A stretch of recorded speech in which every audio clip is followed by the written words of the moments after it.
많은 네티즌들은 러시아 사태를 바라보면서 과연 한국은 어떻게 되는지 관심이 커집니다. 그도 그럴 것이 한국은 러시아와 매우 중요한 관계를 맺고 있는 국가였지만 이번 러시아 사태로 인해서 한국 기업이 서방 제재에 동참하면서 공장이 멈춰 대거 점유율이 떨어진 것입니다. 이대로 러시아 시장을 내버려둘 수는 없는 일이며 한국은 반드시 조치를 취해야 하는 상황인데요.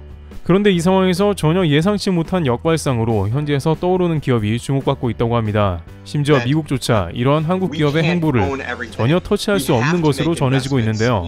물론 러시아는 푸틴으로 인해서 만행을 저질렀고 전범국으로 국제사회의 지탄을 받아야 할 것입니다.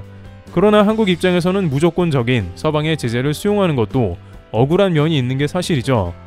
한러 관계는 수교 30년간 큰 문제가 없었으며 오히려 과학기술을 주고받는 성과를 이뤘습니다. 한국의 로켓과 미사일에서 상당 부분 러시아의 도움을 받았다는 것은 이제 누구나 알고 있습니다.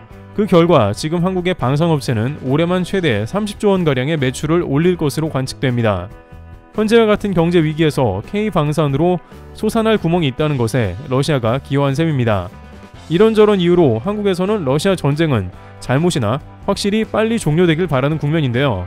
특히나 이제 중국 회사들을 빨리 내보내고 다시 한국이 그 지분을 찾아와야 하는 것입니다. 그러나 현재 매우 큰 두 가지의 문제가 제기되는데 첫 번째로 전쟁이 오히려 확전되고 있다는 것입니다. 복수의 군 관계자들은 대략 6개월에서 1년 사이에 종전이 이루어지지 않겠냐는 의견을 제기했습니다만 우크라이나는 크림반도로 진격하고 있으며 러시아는 최근에도 키이우를 폭격하는 모습을 보여줍니다. 또한 미국의 다양한 최신 무기가 공급되자 이제는 전술핵까지 만지작거리는 모습이 나온 것입니다. 전쟁이 빨리 끝나기만을 기다리며 한국 기업들 입장에서는 속이 타들어가고 있다는 점입니다. 또한 한국이 복귀하길 바라는 것은 한국뿐이 아니라 러시아에서도 마찬가지라고 알려졌습니다. 러시아에서는 특히 삼성전자가 빨리 돌아오길 바라는 희망을 담은 뉴스가 계속 나오고 있는데요.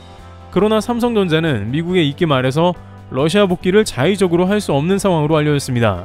중국 제품이 점유율을 늘려가는 상황을 그대로 당할 수밖에 없는 황당한 국면인 것입니다. 물론 그렇다고 해서 삼성전자나 현대차가 이 상황을 그대로 당하지만은 않는다고 전해지고 있습니다. 러시아 매체는 삼성전자가 러시아에서 철수한 스웨덴의 일렉트로룩스 직원을 고용하고 있으며 그들은 러시아 영입 전문가인데 이것은 삼성이 러시아 시장 재탈환을 강력하게 원한다는 것입니다. 뉴스포럼 러시아라는 해당 매체는 러시아에서 아직은 삼성의 대체제가 없다고 언급하고 있습니다. 그러나 주어진 시간은 무제한이 아니기 때문에 삼성이 어떻게 할지 고민 중이라는 멘트를 덧붙인 것입니다. 한편 현대차는 러시아 인근의 제재국이 아닌 카자흐에 라인을 증설하여 플랜 B를 가동할 것으로 보입니다. 현기차는 수입 브랜드에서 사실상 러시아 1위를 차지했다가 현재 중국에 크게 밀려나고 있는 상황입니다. 성실하게 미국의 제재에 참여하고 있지만 정작 미국에겐 IRA 뒤통수를 맞으며 러시아 시장만 잃어버린 것입니다. 따라서 이러한 우회 루트를 개발하면서 한국 업체들이 기사 회생을 노리는 국면이 지속된다는 것입니다. 하지만 이러한 한국 사회는 근본적으로 미국의 제재를 반드시 우회해야 한다는 단점이 존재하고 있으며 미 상무부가 우회 수출까지도 문제 삼을 경우에는 한국 기업들은 꼼짝없이 당하게 되는 것입니다. 현재 미 바이든 정부의 흐름을 보자면 동맹들에게도 거침없이 칼을 휘두르며 한국은 그 주요 대상입니다. 따라서 러시아 내부에서 근본적으로 역전의 기회를 찾아내는 것은 매우 어려운 상황인데요. 그런데 이런 국면에서 오히려 러시아 내부에서 기업 인수를 과감하게 실행하며 기회를 잡는 기업이 있는데요. 바로 HY, 예전에 한국 야쿠르트라고 불리우는 러시아에서 컵라면으로 유명한 도시락 생산업체입니다. 그런데 일각에서는 스타벅스나 맥도날드는 러시아에서 떠났는데 이 업체는 왜 안 떠났냐는 비판을 하는데요. 이에 대해 충분한 이유가 있다고 하는데요. 실제 HY는 러시아에서 오히려 도시락 판매량을 더 늘리고 있습니다. 게다가 제3공장까지 증설하면서 러시아에서 압도적인 컵라면 점유율을 전폭적으로 늘리고 있는 상황입니다. 이 업체에 일각에서 비난이 있는 이유는 러시아는 전범국인데 그곳에서 여전히 사업을 영위하고 있다는 것입니다. 또한 한 일본 채널에서는 러시아 군인들에게 제공되는 군식량에 바로 도시락과 오리온 초코파이가 끼어 있다면서 한국의 식료품 기업이 이득을 보고 있다는 취지의 기사를 실으며 비판을 한 것입니다. 실제 일본 주요 매체 등에서는 한국이 러시아 전쟁으로 각종 매출을 올리고 있다는 취지의 비판을 했습니다. 한국의 초코파이와 도시락이 러시아 군의 핵심 군수물자로 지정되었다는 비판도 곁들였습니다. 하지만 식료품 회사는 차원이 다르다며 여러가지 이유가 있다는 것이 업계의 설명인데요. 우선 한국 방산업체 같은 경우 러시아로부터 지키기 위해서 반대편 국가에 무기를 공급한 것이 자명하며 폴란드는 물론 다수의 동유럽 국가들과 최근엔 미국도 한국에서 무기를 사간다는 말이 있을 정도입니다. 서방에서 한국이 무기를 가지고 있으니 고마워하는 것이지 한국은 이를 돈 벌려고 달려든 게 아니란 것입니다. 한국은 그냥 자주국방을 하다 보니까 저절로 이뤄진 하나의 현상이지 전쟁 비즈니스를 노린 적은 없습니다.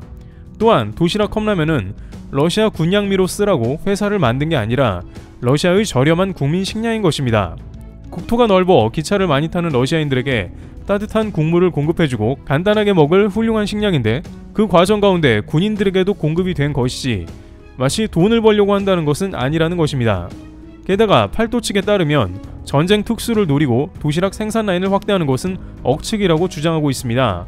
왜냐하면 팬데믹으로 공급망이 마비되었으며 러시아 내부에서 여러가지 원료 원가가 크게 오른 상황이고 이에 따라서 최근 러시아 내 도시락 판매가를 44루블에서 70루블로 상당히 올리기도 하는 모습을 보였습니다. 생산 단가가 올라 가격도 올린 것인데 가격이 오르자 도시락의 인기가 급격하게 식어버리기도 했습니다. 결국 다시 가격을 50루블대로 내려 했는데 이는 도시락에서 손해도 어느 정도는 불가피한 것입니다. 일본 측에서는 자신들이 과거 전쟁 식량을 한국에 수출해 특수를 받으니 그 생각만 하는 게 아니냐는 지적입니다. 또한 이 도시락은 러시아뿐만이 아니라 우크라이나 난민촌에 훌륭한 식량으로 보급되고 있습니다. 뜨거운 물만 있으면 식사를 할 수 있기 때문에 우크라이나 측에서도 도시락을 공급하고 있는 상황인 것입니다. 예를 들어 적십지 않은 전쟁 중에도 인도적인 차원에서 중립적인 역할을 하는 꼭 필요한 국제 구호 단체입니다. 따라서 이러한 식품 생산회사까지 러시아에 있다고 해서 제재하는 것은 큰 오류라는 것입니다. 저렴한 식량을 섭취하고 그것을 공급해주는 회사는 인도적인 차원에서 철수를 강요하지 못하는 것입니다. 물론 미국은 러시아 자체가 적대국이며 그에 따라 맥도날드가 철수한 것은 어쩔 수 없는 일로 보입니다. 그러나 한국 정부는 러시아를 적대국으로 여기면 안 되는 다양한 지정학적 이유가 존재하고 있으며 입점한 한국 기업을 적극적으로 제재할 이유도 현재는 크게 없는 상황인 것이죠. 따라서 이러한 맥락 가운데 팔도는 러시아 현지에서 스페인 소스 업체 GB푸드 판권을 오히려 인수했으며 러시아에서의 식품 판매 지역을 대거 늘려나가며 투자를 확대해 나가고 있는 모습이 나옵니다. 관계자들은 팔도가 GB푸드를 인수한 중요한 이유 중 하나로 이 업체의 유통망이 중요하다는 것입니다. 이 업체는 러시아를 중심으로 각 독립국가 연합 국가들에게도 제품을 공급했던 회사인 것입니다. 따라서 팔도는 그 유통망을 그대로 인수해서 약 10개국 유통망을 거저 얻게 되는 셈인 것입니다.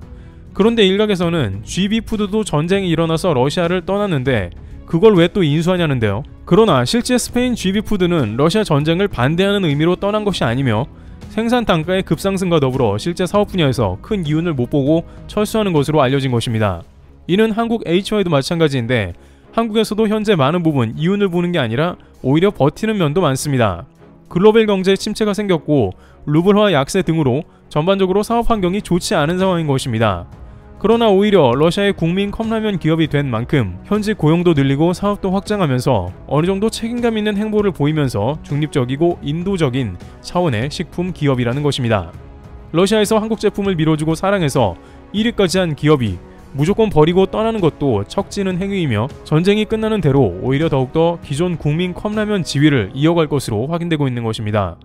또한 이는 중국 식품업체들의 중국 컵라면이나 식품업체를 원천 차단하는 효과도 있을 걸로 보입니다. 러시아 알맹이만 빼먹고 밥 먹듯 배신한다는 중국 정부보다 의리 있는 한국이 100배 나은 것이겠죠. 일부 누리꾼들은 한국 기업들이 모두 제재당하는 줄 알았는데 다행히 도시락은 살아남은 것 같다면서 식품 기업이라 제재될 이유도 없고 한국 대기업들이 손해도 많이 보고 있다며 그나마 다행이라는 반응입니다.